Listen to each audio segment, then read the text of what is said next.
Assalamualaikum warahmatullahi wabarakatuh. Nama saya Aura Azima, NIM 0303192069. Sini saya akan menjadi pemateri pertama. A. Pengertian kepemimpinan.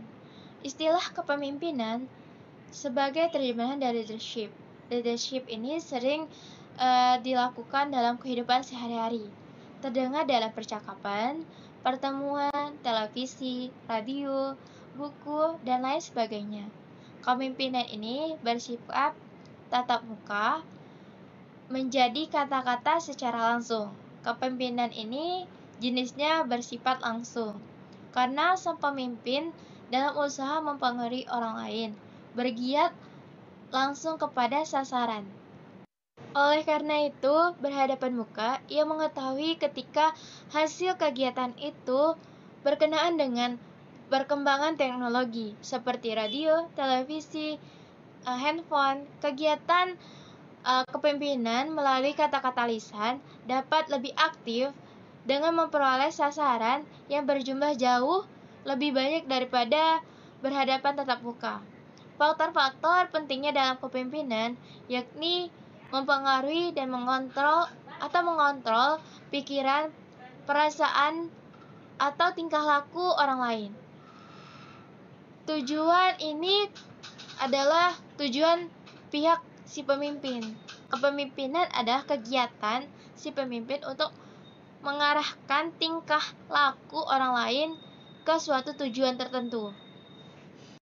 Assalamualaikum warahmatullahi wabarakatuh. Perkenalkan, nama saya Monika Febi Fatasya Putri, NIM 0303193203. Nomor absen 43. Di sini saya akan melanjutkan materi dari saudari Haura. B. Fungsi kepemimpinan. Fungsi seorang pemimpin beserta teknik kepemimpinannya berbeda menurut situasi di mana sang pemimpin melakukan kegiatannya. Kelompok-kelompok yang satu sama lain berbeda macamnya, berbeda dasarnya, berbeda sifat pemilihannya, serta berbeda fungsi dan tujuannya. Menghendaki cara kepemimpinan yang berbeda pula, sifat sang pemimpin beserta proses kepemimpinannya dalam suatu rapat dewan, dalam suatu bencana kebakaran, atau dalam suatu konferensi politik. Jelas sekali berbeda satu sama lain. Jelas kepemimpinan dan jenis kepribadiannya dari orang yang dipilih nyata-nyata berbeda antara kebudayaan yang satu dengan kebudayaan lainnya, dan antara periode yang satu dengan periode lainnya. Dalam proses kepemimpinan tidak ada asas-asas yang universal. Yang tampak ialah bahwa proses-proses kepemimpinan dan pola-pola hubungan antara pemimpin dan yang dipimpin mempunyai ciri-ciri khas dalam setiap jenis kelompoknya. Fungsi utama kepemimpinan terletak dalam jenis khusus dari perwakilan kelompoknya. Seorang pemimpin harus mewakili kelompoknya melalui saluran-saluran yang khusus direncanakan dan dibuat oleh kelompoknya sendiri. Mewakili kepentingan kelompoknya mengandung arti bahwa pemimpin mewakili fungsi administrasi secara eksekutif. Ini meliputi koordinasi dan integrasi berbagai aktivitas, kristalisasi kebijakan kelompok, dan penilaian terhadap macam-macam peristiwa yang baru terjadi, yang membawakan fungsi kelompok. Lain daripada itu, seorang pemimpin juga merupakan perantara dari orang-orang dalam kelompoknya dengan orang-orang di luar kelompoknya. C. Jenis kepemimpinan. Berikut ini ada beberapa jenis kepemimpinan dalam perspektif komunikasi menurut Onong Udjana Effendi. A. Pemimpin sebagai eksekutif. B. Pemimpin sebagai hakim. C. Pemimpin sebagai penganjur, dan D. Pemimpin sebagai ahli. Mungkin itu saja yang bisa saya sampaikan. Selebihnya saya ucapkan mohon maaf. Assalamualaikum warahmatullahi wabarakatuh. Assalamualaikum warahmatullahi wabarakatuh.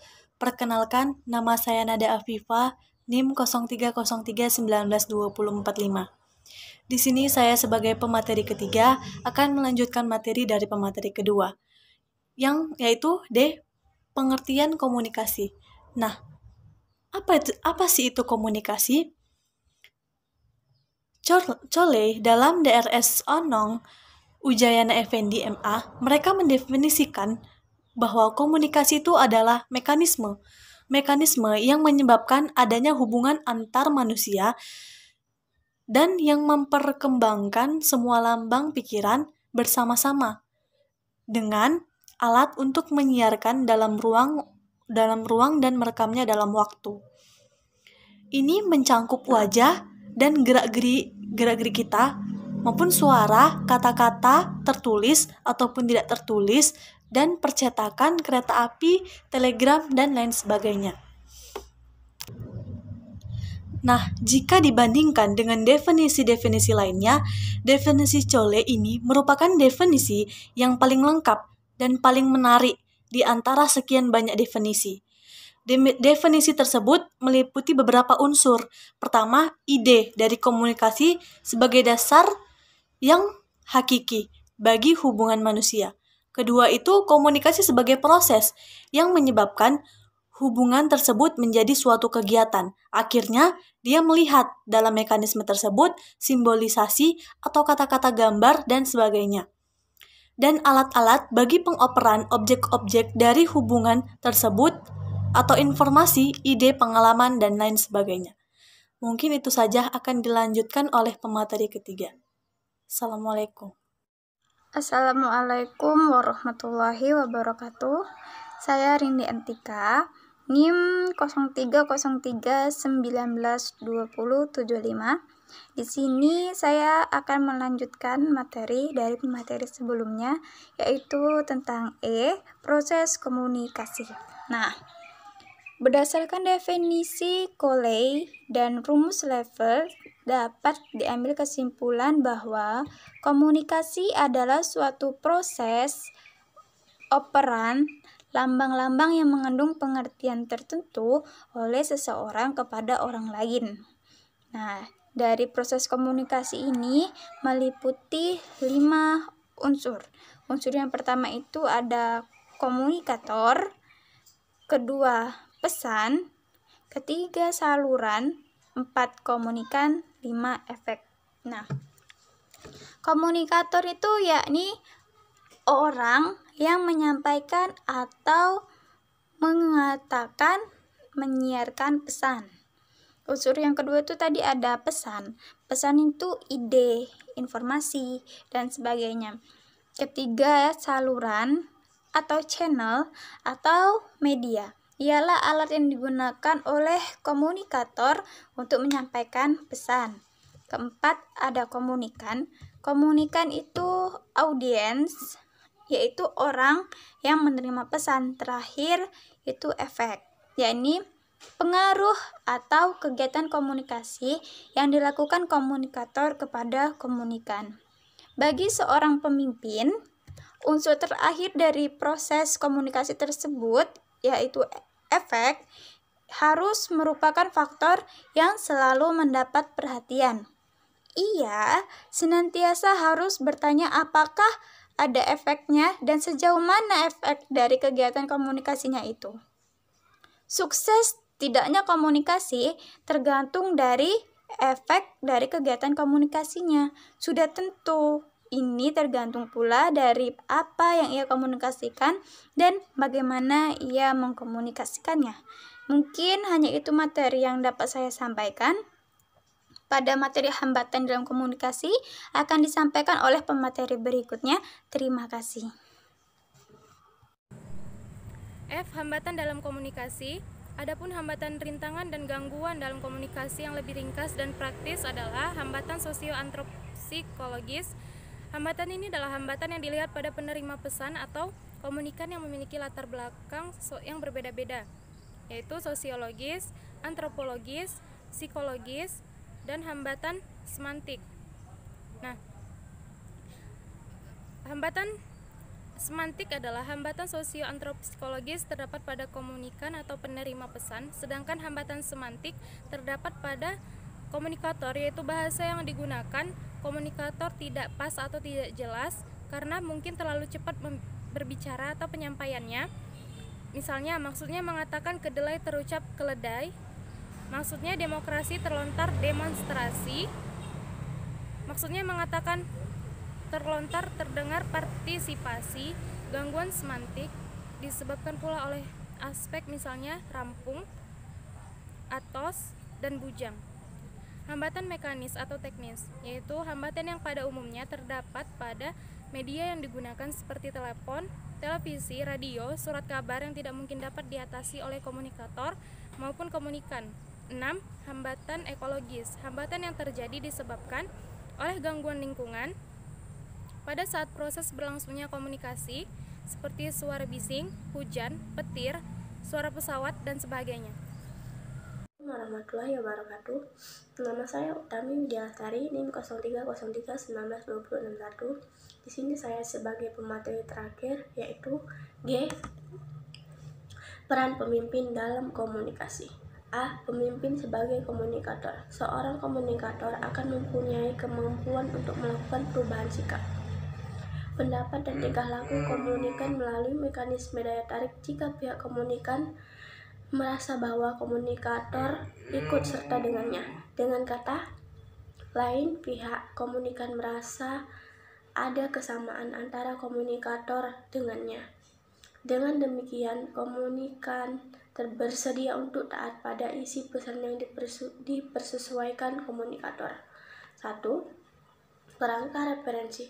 Seorang pemimpin akan berhasil dalam komunikasinya apabila pesan yang ia sampaikan cocok dengan kerangka referensi komunikan. Kedua, situasi dan kondisi. Situasi dan kondisi sangat berpengaruh pada berhasilnya kelangsungan komunikasi. Yang dimaksudkan dengan situasi di sini ialah suasana pada saat suatu pesan komunikasi akan disampaikan kepada seseorang. Ketiga, konotasi. Konotasi menyangkut kata-kata sebagai alat untuk mengekspresikan isi kesadaran atau gambaran dalam benak yang yakni pikiran dan perasaan. B. Pemimpin sebagai nego. H. Studi kasus. A. Gambaran umum permasalahan. Contoh kasus yang kami ambil adalah kepemimpinan di Depo Pemasaran Ikan Kabupaten Sidoarjo, di mana berdasarkan penelitian Sukanto 2012 terdapat 2 permasalahan utama yang menyangkut kepemimpinan yang terjadi di Depo Pemasaran Ikan tersebut, diantaranya 1. Pemimpin di Depo Pemasaran Ikan belum maksimal dikarenakan untuk komunikasi, pengawasan, pengarahan, dan pengambilan keputusan belum maksimal untuk mengoptimalkan usaha para pedagang. 2. Optimalisasi Depo Pemasaran Ikan Kabupaten Sidoarjo belum dioptimal dikarenakan masih banyaknya para SDM di Depo Pemasaran Ikan yang belum mengetahui standar kehigienisan ikan.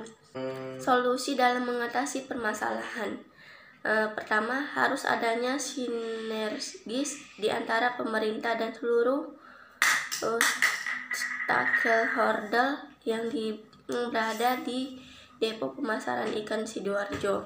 Kedua, adanya pemimpin yang mampu menjalankan fungsinya, yaitu dapat berkomunikasi dengan berbagai pihak.